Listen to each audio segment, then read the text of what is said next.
Hola, bienvenidos una vez más aquí a Ventana al Misterio. Y abro esta ventana al misterio porque lo prometido es deuda. Ayer estaba con el señor Alejandro Bernal en su canal de YouTube, Mandrágora Misterio, hablando de la KGB, de estos servicios de inteligencia. Y les prometimos que hoy, aquí en Ventana al Misterio, vamos a tener la segunda parte de esta charla, porque esto es un video compartido entre esta gente que le encanta el misterio. Así que aquí estamos, por aquí está ya conectado con nosotros Alejandro Bernal, precisamente para hablar de estos temas y de esta segunda parte. Alejo, bienvenido aquí a Ventana al Misterio. Muchas gracias, Joana, como siempre, por la invitación, por abrirme la ventana al misterio, por Para que poder estar aquí sigas. para poder nuevamente compartir aquí temáticas en tu canal. De verdad que me siento honrado. Como siempre lo digo y tú dirás que son flores exageradas, pero de verdad que eres un auténtico referente y para mí es un gusto realmente hacer parte de este espacio. Un saludo a todos tus suscriptores, también a la gente que venga de mi espacio, Mandrágora. Espero que hayan disfrutado de la primera parte que publicamos ayer en Mandrágora Misterios con Joana sobre la KGB, un dossier muy completo donde vimos imágenes, analizamos parte de la historia. Realmente una temática imperdible a todos los que les gusta estas temáticas relacionadas con conspiración, con misterio y con servicios secretos. Así es, Alejo, es muy fácil. Ustedes vayan a Mandrágora Misterio, vean la primera parte en la que estuvimos hablando de la KGB y luego pues esta segunda parte que vamos a hablar de la Stasi aquí con don Alejandro Bernal. Y es que, como lo decíamos ayer, no solamente la Unión Soviética utilizó este tipo de servicios, sino que muchos otros países también los han utilizado, como el caso, por ejemplo, de Alemania, que es de lo que vamos a hablar hoy. Alejo, hagamos un contexto. ¿Qué era la Stasi? Bueno, para entender la influencia de la Stasi, Joana y apreciados espectadores, hay que tener en cuenta un viejo adagio que se hizo muy popular en Europa a mediados del siglo pasado, en donde decían que la KGB era mortal, pero la Stasi era implacable.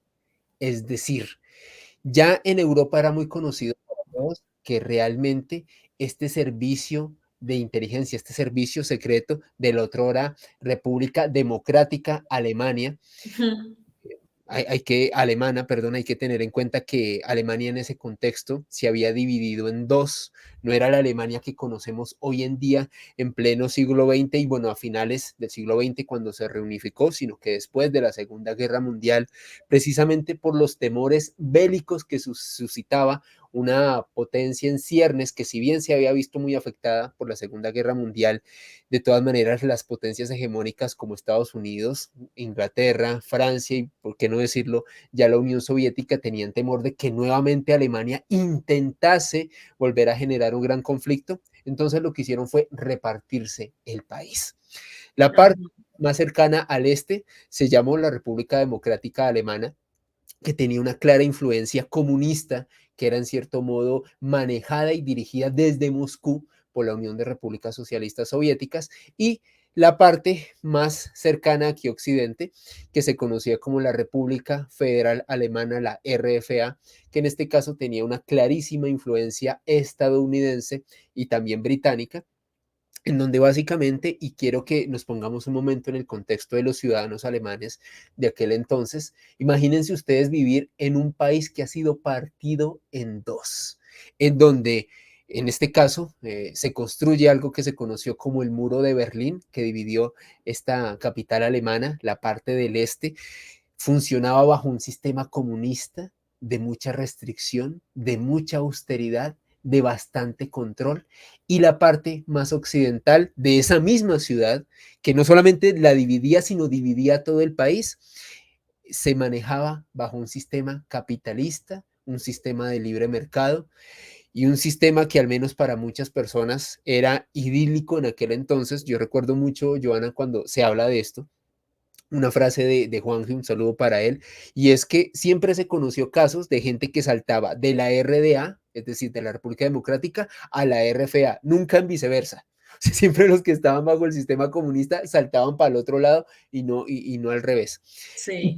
¿Y por qué sucedía esto? Porque en 1950, ya que tú me pedías dar el contexto, surge algo que se conoció como el órgano de inteligencia de esta República Democrática Alemana, algo que se conoció como la Stasi. A propósito, tenemos por ahí una imagen que les vamos a compartir en unos instantes sobre lo que surgió en este momento. Se conoció oficialmente, y aquí voy a ostentar, aunque hace rato no practico mi alemán, el Ministerium von Staatssicherheit.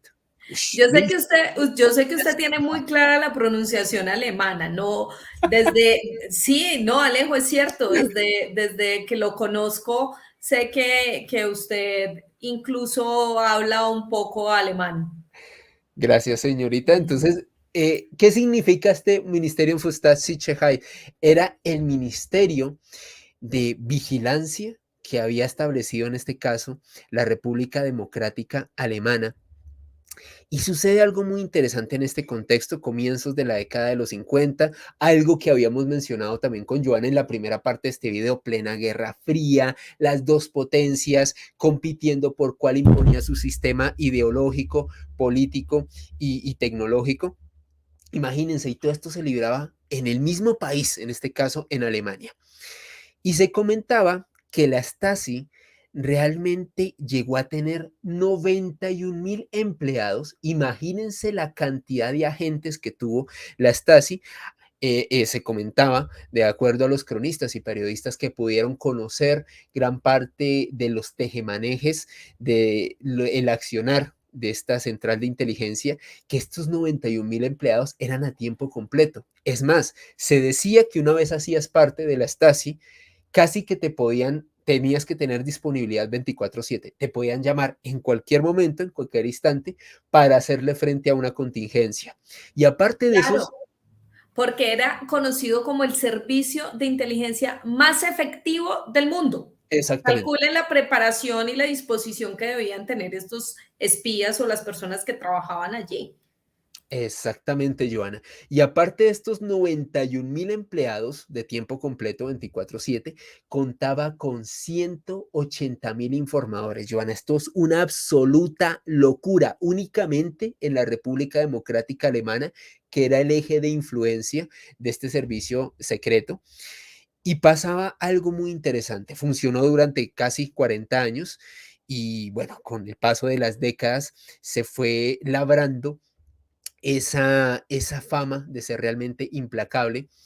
Yo recuerdo bastante cómo se comentaba, de acuerdo a muchos investigadores que han podido, pues, sacar a la luz este tipo de informaciones respecto a la Stasi, que imagínate, Joana, que prácticamente casi que todos los vecinos de todas las urbanizaciones, departamentos o casas de la Berlín Oriental en aquel entonces y de buena parte de la RDA tenían un informante al lado. Es como si tú, por ejemplo, o cualquiera de las personas que nos está viendo en este momento, supieran que el vecino, la persona con la que usted muchas veces se cruza en la mañana, en la tarde o en la noche, es un informante de la Stasi. Y si lo ve a usted comportándose de una manera extraña, haciendo movimientos que quizás parezcan sospechosos, esa persona no dudaría un momento en informarle esto a los agentes de la Stasi, que posteriormente lo arrestarían y lo someterían realmente a auténticos vejámenes. Se comentaba que uno de los principales cuarteles de la Stasi quedaba precisamente en Berlín del Este, y era muy curioso, Joana, porque si bien la Stasi tenía fama, cuando los norteamericanos comenzaron a oír al respecto de eso, y también parte de las potencias occidentales, también los franceses, pues les llamaba mucho la atención que habían oído que la Stasi, la Stasi, la Stasi, pero ellos no encontraban ningún cuartel. Muchas veces hacían vuelos de reconocimiento para intentar efectuar, y lo cierto es que el cuartel de la Stasi no aparecía ni siquiera en los mapas de la RDA. O sea, imagínate el secretismo que había alrededor de esto. Tampoco estaba en mapas de la Unión Soviética, o sea, era un secreto realmente velado por parte de este servicio de seguridad. Ya con el paso de las décadas y ya con la reunificación de Alemania, se conoció que realmente esta base primordial estaba ubicado en la localidad de Hohenschönhausen, allá en Berlín,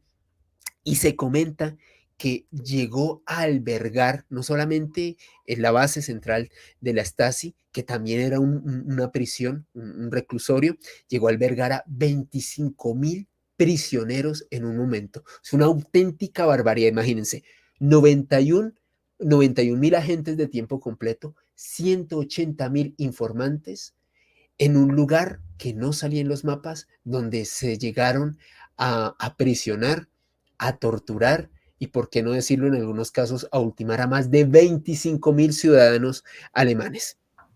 ¿Cómo fue? Ale, Sí, sí. efectivamente, ¿no? Y como ya lo hemos mencionado, considerado uno de los más efectivos, uno de los servicios secretos más efectivos. Y también se sabe que hubo una estrecha relación entre la KGB y este grupo de la Stasi, ¿no? Era evidente porque de hecho, Joana, tal y como tú lo mencionabas en la primera parte de esta investigación, que los invito a Mandrágora que lo vean después, Ujú. si no la han visto, donde Joana nos explicó ampliamente, la KGB surgió oficialmente en el 54, pero antes había habido otras organizaciones de servicios secretos en donde, como tú bien nos explicabas, Joana, las personas que estaban al frente de estos centros de inteligencia fallecían, parece que los silenciaban, o sea, algo realmente cruel lo que sucedió en la Unión Soviética. Entonces, imagínate, con toda esta experticia, con todo este conocimiento y, por qué no decirlo, con toda esta experiencia, los soviéticos, quienes tenían una clara influencia en la otrora República Federal Alemana, comenzaron a adiestrar agentes. Es más, y esto es algo que vamos a ver más adelante. Un personaje muy famoso hoy en día en Rusia que fue también agente de la Stasi, pero lo vamos a ver después. Así que había muchos agentes de la KGB adiestrando a los que fueron posteriormente agentes de la Stasi, fueron alumnos privilegiados, por así denominarlo, de la KGB, pero llevaron los límites, Joana y espectadores, de control y de tortura para mí a otro nivel inusitado, al menos en ese contexto. ¿Cómo funcionaba la Stasi?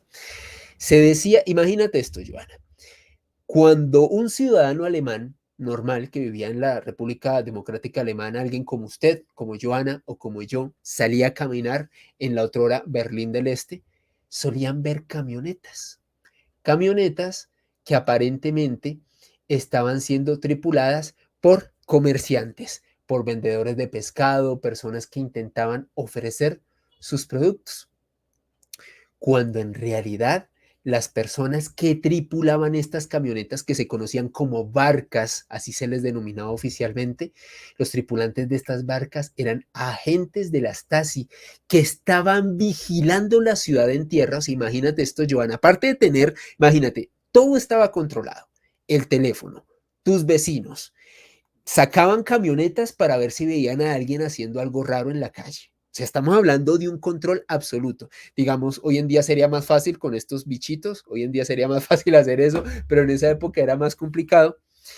Y se comentaba que cuando veían a alguien, como diríamos aquí en Colombia, mal parqueado o haciendo algo que realmente atentara contra los intereses, en este caso comunistas de la República Democrática Alemana, subían a esta persona a estas barcas, a estas camionetas. Lo fuerte de todo esto, Joana, es que de acuerdo a algunos de los sobrevivientes que tuvieron que experimentar lo que era estar en una prisión de la Stasi, muchas veces subían y volvían a aparecer hasta 3 o 4 semanas después en su casa. Imagínate esta angustia de un familiar. Resulta que fulanito de tal salió a la calle, dicen que lo vieron subir a una camioneta y volvió mes o mes y medio después, si es que regresaba. Ojo, no todos regresaban, para tener en cuenta ese ambiente de tensión y el control que ejercía la Stasi, en este caso en la población alemana. Entonces, ¿qué sucedía cuando una persona era llevada a una cárcel de la Stasi? Lo que dicen los informantes y antiguos agentes de la Stasi que han revelado esta información que les voy a compartir a continuación, es que cuando una persona era llevada a estos cuarteles, literalmente lo que hacían los agentes de la Stasi era despojarlos de todo lo que pudiese remitir a esa persona a su vida pasada. Es decir, total y completo aislamiento de familiares, conocidos, amigos, lo que fuera, un aislamiento total y completo. No podían recibir visitas de Ah, absolutamente nadie, no tenían ni la menor información de lo que ocurría en el exterior. O sea, a ellos no les importaba si usted era un padre de familia que tenía que atender a su esposa, a su hijo, no les importaba si usted tenía a su madre enferma, no les importaba si usted tenía, usted o su compañero sentimental o compañera sentimental tenía una enfermedad terminal, no se enteraban absolutamente de nada. O sea, comenzaba por ahí el control desde el punto de vista psicológico. Posteriormente, cuando los... Alejo, Sí, era tan impresionante este control psicológico que esta agencia pues emitía sobre las personas que incluso terminaban ellos, quienes eran torturados, incluso terminaban delatando a sus propios familiares, porque bueno, digamos, el vecino, pues listo, lo delato porque para salvarme a mí. ¿Mm? Pero delatar a sus propios familiares, ¿sí? A los policías los tenían tan torturados, tan exageradamente torturados, que terminaban también entregando a sus familiares, a sus esposas, incluso a sus hijos, para evitar estos métodos de tortura, que era una tortura psicológica y además que se convirtió en una paranoia colectiva, ¿no? Porque total. imagínate estar pensando todo el tiempo en lo que nos decía hace un rato, mi vecino puede ser un espía, mi vecino está haciendo algo extraño, lo voy a delatar, se convirtió en una paranoia colectiva todo este tema. En una auténtica cacería de brujas, Joana, y lo has definido perfectamente, paranoia colectiva. Es más, se comenta que de esta prisión, de este cuartel de Hohenschönhausen, nunca ocurrió ni una sola fuga en los 40 años que funcionó la Stasi. O sea, imagínense lo depurado que era esto. Ahora bien, como tú bien hacías hincapié, Joana, eran torturas psicológicas.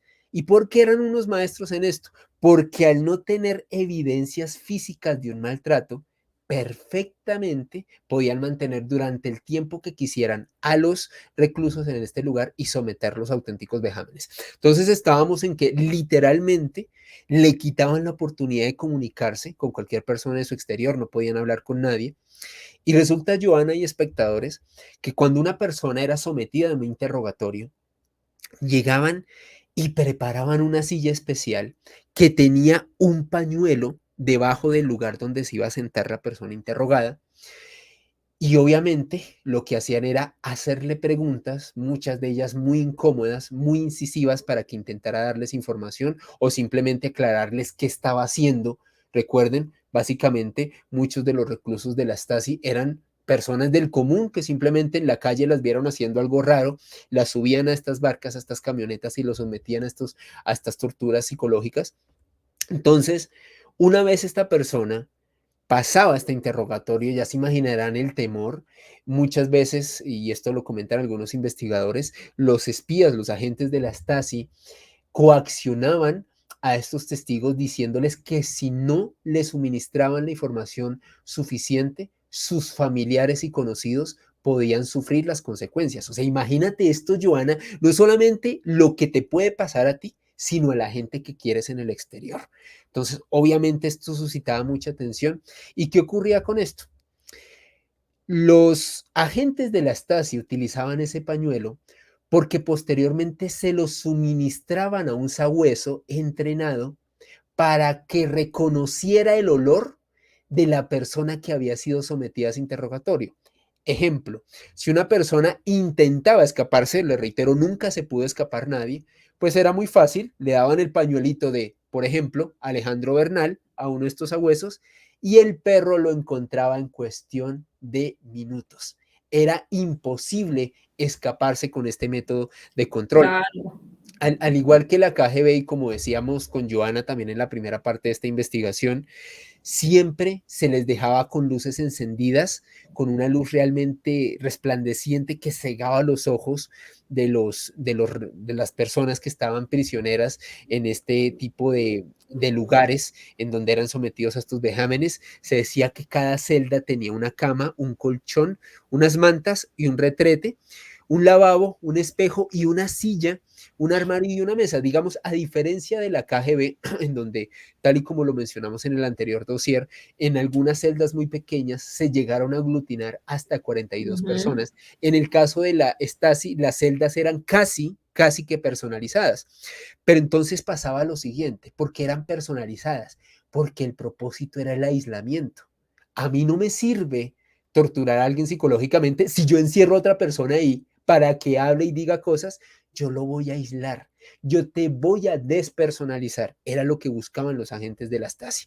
Es más, se comentaba que controlaban en todo momento que no hubiese cuchillas de afeitar o sogas o mantas para evitar que los reclusos se quitaran la vida y de esa manera seguir desesperándolo. Imagínense, muchas personas en estas condiciones contemplaban que realmente la vida ya no tenía sentido, lo mejor era irse de este mundo. Sin embargo, los espías de la Stasi y estos agentes lo que hacían era controlar todo este tipo de material para evitar que pudiese pasar esto. Era prohibido cantar, era prohibido silbar, era prohibido tumbarse en la cama durante el día, así tú estuvieras cansado, así tú no hubieses podido dormir. Había una cámara monitoreando en todo momento al recluso, había guardianes asomándose por la puerta y si te veían en algún momento del día acostarte, siquiera sentarte, entraban y nuevamente te sometían, ya fuera a una coacción física, a un golpe o quizás a otra tortura psicológica aún más potente de las que les estamos comentando. Se decía que las celdas eran lo suficientemente insonorizadas para que ningún prisionero siquiera pudiese hablar con otros de celda a celda. O sea, imagínate, era como estar en un búnker, no poder hablar con nada, no tener contacto con nadie. Se decía también que no les permitían tener ni libros ni revistas, absolutamente nada. Literalmente era levantarse, quedarse de pie todo el día, comer cuando tenías que comer, salir y dar un recorrido por el patio, no coincidir con nadie, únicamente con tus guardianes, volver a la celda y estar así durante un tiempo indefinido. Se decía que los prisioneros pasaban media hora haciendo ejercicio en algo que se conocía como la jaula de los tigres, que era un rectángulo que tenía unos muros muy altos con un techo que estaba alambrado y el preso solo podía caminar en círculos mirando al suelo. Era una imposición. Tú no puedes levantar la vista, porque si levantas la vista o haces un movimiento diferente, automáticamente el guardián te va a reprender. O sea, imagínate, Joana, todo este tipo de acciones que ejecutaban los Ujú. agentes de la Stasi, o sea, algo terrible. Pero Y lo es que peor, sí, sí, parecía que no tuvieran límites, Alejo. exacto, Muchos periodistas, muchas personas que han estudiado estos casos, este caso, incluso han reportado testimonios de niños que fueron de alguna manera reclutados por este servicio de sí. inteligencia para que vigilaran a sus compañeros de colegio. Calculen eso, o Y a sus sea, docentes, y a sus docentes, es no cierto. había límite entre este servicio de inteligencia. Para ellos, todos eran unos posibles traidores o descontroladores de lo que ellos pues tenían bajo el mando, ¿no? Claro, vigilar no solo a sus compañeros y sus familias, sino también a los profesores y la información que los profesores les estaban brindando dentro de la escuela. Pero es que es absolutamente absurdo. Un sistema de control absoluto. Y ojo que no estamos muy lejos de que si algún día vuelve a haber un régimen autoritario, vuelvan a pasar cosas así tristemente. Imagínate, Joana, que cuando este caso, el recluso, llegaba a dormir en la noche, recuerda, en el día no se podía acostar, le tocaba estar de pie o haciendo ejercicio. Cuando se acostaba, únicamente podía tener las manos sobre el pecho o a los lados del cuerpo y únicamente podía dormir boca arriba, como si fuese un cadáver, así o así. Si el recluso adoptaba otra posición, de inmediato entraba un guardián y lo obligaba a ponerse en la posición que ellos habían establecido como norma. Había un sistema de semáforos, o sea, es que imagínate esto, Joana, esto es absurdo, de semáforos dentro del reclusorio para que no se encontraran los prisioneros. Ejemplo, viene tal persona, pum, rojo, pare, verde porque viene otro en otro pasillo, pase, y así para evitar todo contacto humano. O sea, realmente estos tipos, es triste decirlo, eran unos maestros de la tortura psicológica, terrible todo lo que hicieron. Y se comenta, Joana, que también durante los interrogatorios, lo que hicieron estos hombres era registrar tu voz al inicio del expediente que te abrían cuando llegabas allá, y luego al final, cuando ibas a salir, si es que salías, te grababan nuevamente y estos expedientes en audio quedaban para siempre guardados por parte de la Stasi. Si en algún momento tenías la mala suerte de volver a ser recluido, de volver a ser arrestado, te ponían esos cassettes y intentaban verificar si había coherencia en lo que habías dicho en ese momento cuando te habían arrestado y si nuevamente te arrestaban. Una absoluta locura. A propósito, hablando de fotos, Joana, porque nos vamos a una parte muy importante, te pido que pases a la siguiente. Uno de los espías insignes de la Stasi fue el señor actual presidente de Rusia, ahí como lo vemos en pantalla, Vladimir Putin. Este es el carnet oficial que él Ujú. tenía como agente de la Stasi, tal y como decía Joana. Él hizo parte de la KGB, luego hizo parte de la Stasi.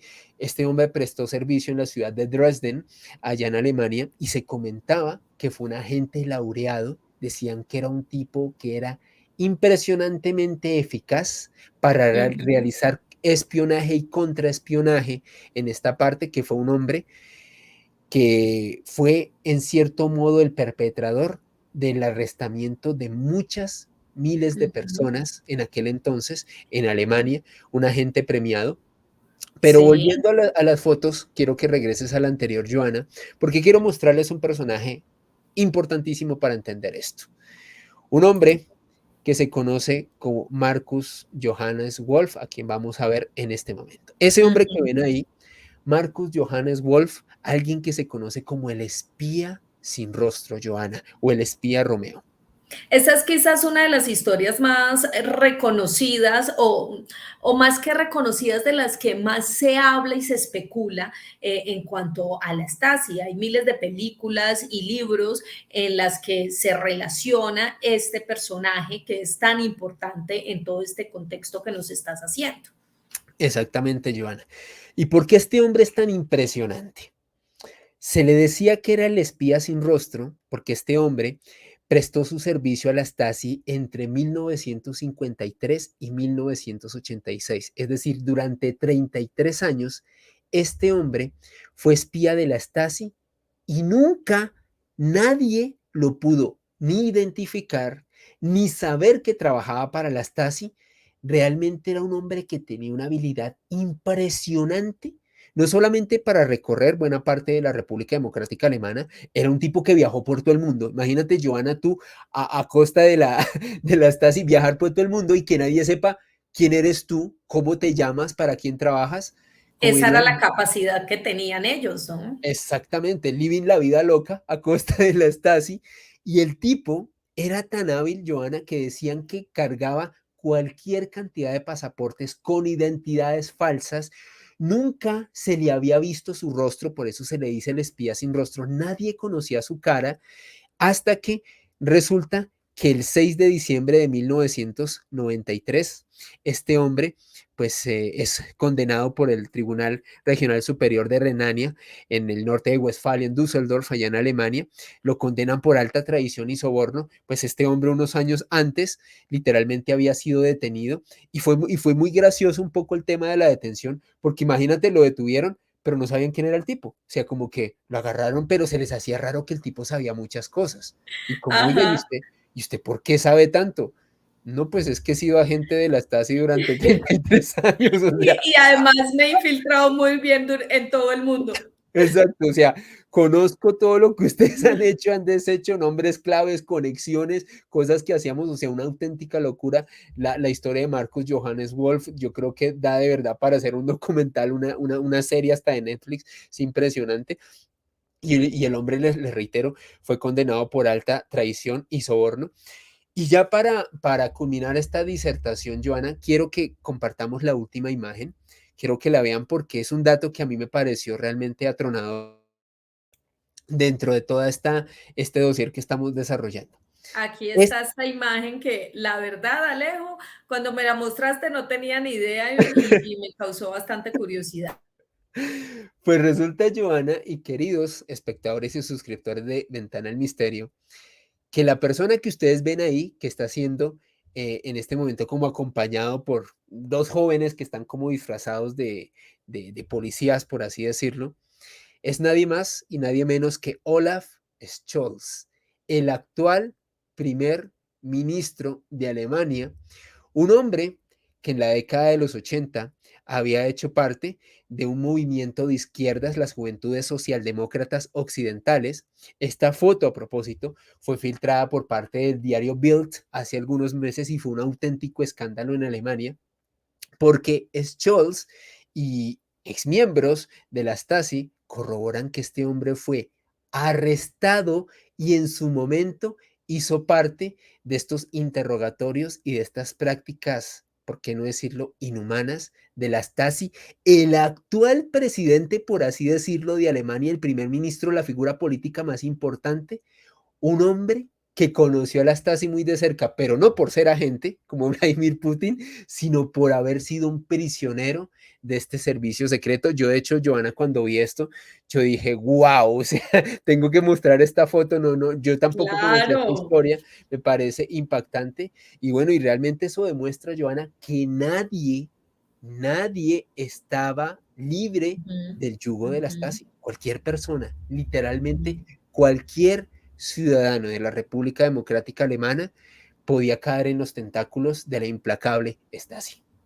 Sí, Alejo, es bastante interesante esto precisamente por eso, por el comentario final, porque es como, independientemente de quién fuera, era este servicio de inteligencia tan obsesionado y tan controlador que nadie se salvaba, nadie se salvaba.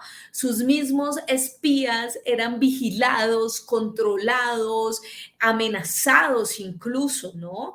Era vivir en un mundo absolutamente cerrado y controlado bajo estos dictámenes y además en el que todo el mundo dudaba de todo el mundo.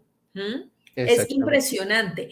Mire, Alejo, ahorita que usted estaba mostrando el carnet de Vladimir Putin, yo recuerdo que siempre muestran algunas agencias a Vladimir Putin haciendo ciertos rituales o Sí. cosas como, por ejemplo, meterse en agua congelada o la famosa imagen que va encima del oso, haciendo cosas que la gente en la actualidad dice como, no, es que es un super personaje, es un hombre fuerte, es radical, es la potencia que tiene el tipo. Pues a ver, gente, la preparación psicológica y física que tiene este señor que ha pertenecido a las agencias de inteligencia más radicales, importantes y fuertes que se han creado en el mundo, pues por eso es que actualmente lo vemos haciendo ese tipo de cosas que para algunos es como si fuera algo superior, pero realmente la preparación psicológica que ha manejado este tipo durante años y precisamente al pertenecer a este tipo de agencias, pues le permite que tenga la capacidad física y psicológica de hacer este tipo de cosas, como controlar un oso, montarse en el oso o como meterse en el agua congelada bajo un clima realmente inclemente. Tal cual. Entonces también hay que entender un poco de dónde viene este personaje y por qué precisamente hace este tipo de cosas. Tal cual, Además, Joana. obviamente, mostrar su poderío, ¿no? Y Que es en el que fondo ese es como el mensaje que quiere dar. Exactamente, pero es que fíjate, lo que tú decías claramente es que es un agente entrenado, es un Ujú, agente.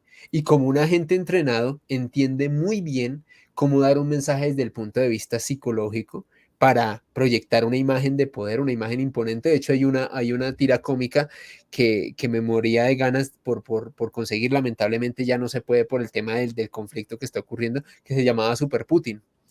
Así ajá. literalmente donde él salía como un superhéroe Sí, sí, salvando sí, sí, sí. personas Sí así. O sea, recuerdo que eso fue noticia. el Superman de Rusia, Ujú, literalmente, así salía. Así que impresionante todo esto y como tú decías, o sea, ¿qué se puede esperar de un hombre que literalmente hizo parte de la KGB y de la Stasi? Yo creo que eso ujú, dice ya bastante, bastante de Vladimir Putin y de lo que era este servicio secreto. De hecho, se comentaba también que Putin literalmente fue muy implacable con sus compañeros espías, que también en algún ujú. momento detectó algunos espías de contrainteligencia, espías dobles, y obviamente este hombre pasó el reporte y era un hombre muy, muy, muy apreciado junto a Marcos Wolf por parte de la Stasi. Yo creo que sin lugar a dudas el servicio secreto más implacable y el más, por decirlo así, invulnerable del Ujú. siglo XX.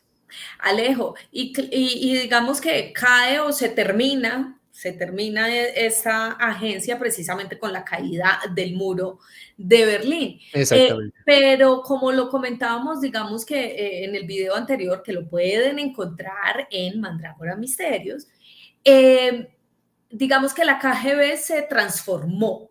En el caso de la Stasi, ¿sucedió algo similar o definitivamente ahí terminó?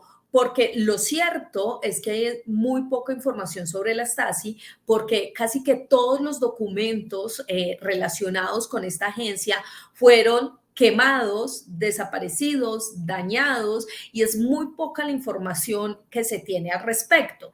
Pero no sé si de pronto quedó alguna célula o se transformó en otra agencia. Pues oficialmente, Joana, se establece que, como tú bien lo comentabas, tras la desintegración de la de Repúblicas Socialistas Soviéticas y tras la reunificación de Alemania en un solo país, eso sucedió a comienzos de la década de los 90, pues literalmente dejó de existir la Stasi. Sin embargo, y esto ya se plantea desde el ámbito de la conspiración, la verdad, no hay documentos fehacientes, pero no se me haría raro. Se comenta que varios de estos agentes continuaron, pero al servicio de Rusia en el FSB, como tú bien comentabas, Ujú, ese servicio que terminó reemplazando a la KGB, y otros, imagínate esto, otros eran tan buenos ujú. agentes que pasaron a ser parte de otros servicios de inteligencia, tanto la CIA, el Mossad y demás, y el MI6 británico, porque eran agentes tan buenos y tan bien entrenados, y realmente la Stasi funcionaba como un reloj suizo que muchos servicios secretos adoptaron a estos agentes para intentar aplicar algunos de estos métodos Mm, de coacción psicológica en sus respectivos países. O sea, una auténtica locura. claro, y seguramente así es. Obviamente Vladimir Putin perteneció a la Stasi, se iba a llevar Mm. a algunos espías y agentes para su territorio. Eso, la Exactamente. verdad, no me cabe ni la menor duda. Exacto. Alejo, ¿alguna conclusión sobre este tema? Lo que yo puedo decir, y es como lo dije en el video anterior en tu canal de YouTube, Mandrágora Misterio, es que la capacidad que tienen las personas y el ser humano para generar dolor, para generar conflictos, para generar muertes, que es una situación que supera la realidad, ¿no? En este caso, ¿cuál es tu conclusión al respecto de este tema que hemos tratado sobre los servicios de inteligencia? Pues a modo de conclusión, Joana, para mí, sin lugar a dudas, desde el punto de vista de coacción psicológica, la Stasi ha sido el servicio de inteligencia pionero en todo el mundo, el que realmente llevó estas técnicas de espionaje al límite, al extremo. O sea, yo creo que al menos dentro de la historia que conocemos actualmente, ojo, no Ujú, estoy diciendo que ni la CIA, ni lo que hoy en día sería el KGB, o los servicios secretos chinos y el MI6 y el Mossad y lo que existe no sean también efectivos, pero sin lugar a dudas el MI6 a ese nivel de control, o sea, fíjense que ujú. literalmente a ti te espiaban en tu casa porque es que a ti te espiaba tu familiar o Tu tu vecino, familia. o sea, tu propia familia, o sea, llegar a ese nivel Mm. de control tan absoluto, yo creo que eso sí ha sido inusitado. Entonces, a nivel de conclusión, para mí es el servicio secreto más efectivo de la historia, pero precisamente por esos tentáculos de control que tenía Joanna. Es que era Ujú. impresionante lo que hacía la Stasi y bueno, que hoy en día se convierte como una auténtica curiosidad histórica y que desde luego ha alimentado muchos ámbitos en el tema de la conspiración. Sí, definitivamente de acuerdo contigo, Alejo, el tema del control psicológico y tener, digamos que esa capacidad para que la gente esté todo el tiempo obsesionada, controlada, manipulada a través de esta situación, pues es lo que hace que sigamos después de tantos años hablando de este servicio de inteligencia como uno de los más o el más, quizás el más certero en todos estos procesos y en todos los campos de servicio de inteligencia que conocemos y que usted muy bien nombró, Alejo. Entonces, pues nada, recuerden que tenemos dos partes de este video. Dos partes. La primera está en el canal de Alejandro Bernal que se llama Mandrágora Misterio. Ustedes ahí van y encuentran la primera parte de los servicios secretos de lo que estamos hablando en este momento. Ahí hablamos de la KGB. Y la segunda parte, pues por supuesto, aquí en el canal Ventana al Misterio, en el que estamos hablando de la Stasi, que Alejandro nos hizo un recorrido increíble, nos mostró su buena alemana además. Gracias, Dankeschön.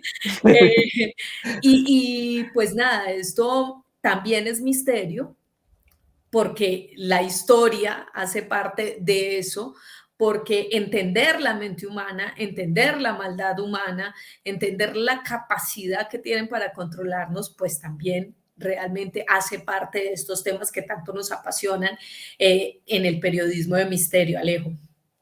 Totalmente de acuerdo contigo, Joana. Yo creo que el misterio no solamente son fantasmas, ovnis, Es cierto. desapariciones desconocidas y criminales en serie, sino, por ejemplo, temáticas como estas, como en algún momento de la historia, agrupaciones, en este caso auspiciadas por un Estado, pueden llegar a ejercer tanto control sobre la población. Imagínense Ujú. ustedes, y yo creo que realmente ha sido un recorrido histórico muy importante para que la gente entienda que realmente muchos mecanismos de control han sido ejercidos hacia la población desde hace muchas décadas. Esto no es nuevo y no será Ujú. nuevo y seguramente en un futuro veremos cosas más depuradas, comenzando por la cantidad de información que nos sacan con estos bichitos. Ojo, Sí, ojo con señor. eso.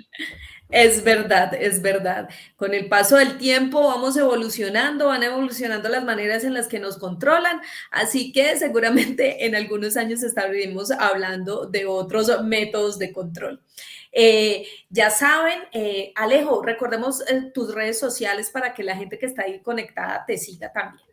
Muchas gracias, Giovanna, de verdad, por aquí abrirme tu ventana al misterio. Muchas Ujú. gracias, en serio, me encanta estar en este canal. Siempre muy buenos tus contenidos. Realmente siempre estoy muy pendiente de tus actualizaciones.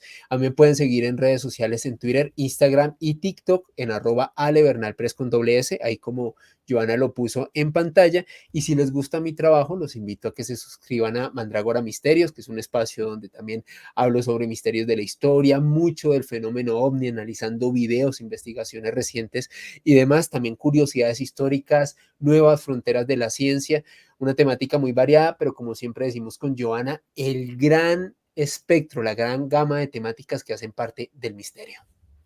Así es, Alejo, sí.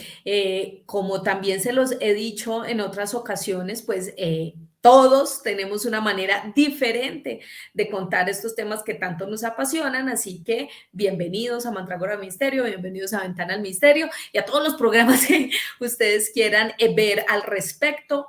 La idea nuestra es, por supuesto, contarles las historias y que ustedes saquen sus propias conclusiones al respecto.